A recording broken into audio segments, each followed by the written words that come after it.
Allez vers vous. Anda en cours. Alguém não estragar de gente. Termine pour moi.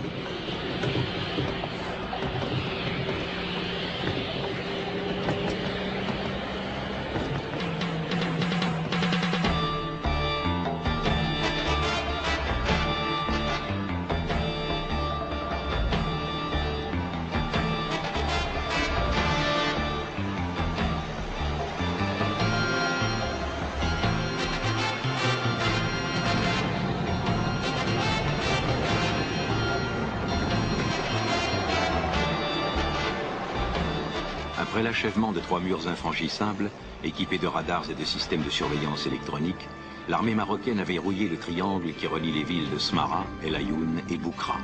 Autrement dit, la zone peuplée, mais aussi celle des phosphates. Le Sahara utile est sous contrôle. Progressivement, elle a coupé la route de l'Atlantique au Polisario et occupé leur chef-lieu à Ouza. De guerre d'usure longue et périlleuse, on est passé à une guerre de position, abandonnant les 4/5e du désert au Polisario.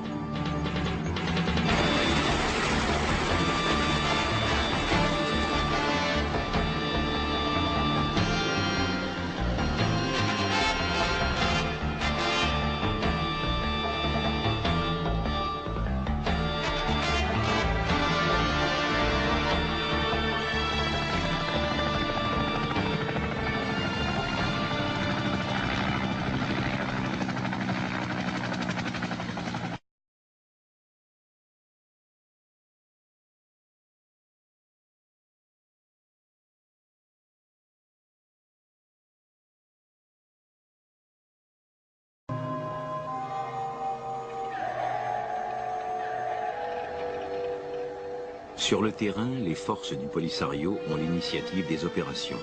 Ils savent parcourir cette immensité, se déployer, porter des attaques en territoire marocain ou mauritanien et se replier dans le sanctuaire du Tindouf que leur a concédé l'Algérie. Équipés d'un armement mobile et sophistiqué que leur livrent la Libye et l'Algérie, ils remportent des victoires en attaquant des garnisons marocaines isolées. L'armée marocaine se retranche dans les chefs-lieux du désert autour d'El Ayoun. Mais elle a l'avantage du nombre ainsi que l'aviation. Le Sahara s'embrase.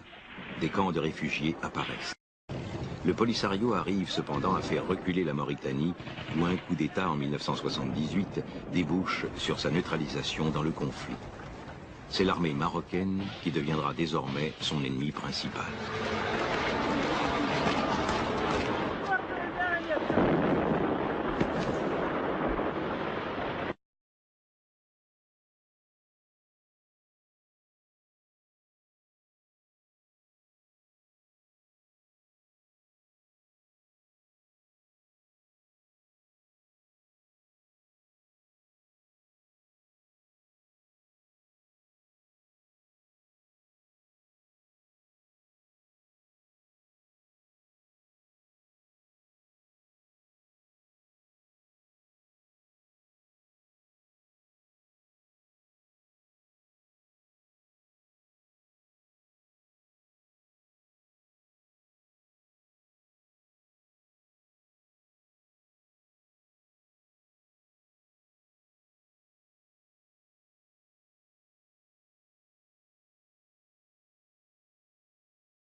Très tôt, tant à l'extérieur qu'à l'intérieur du royaume, Hassan II doit affronter les risques du métier.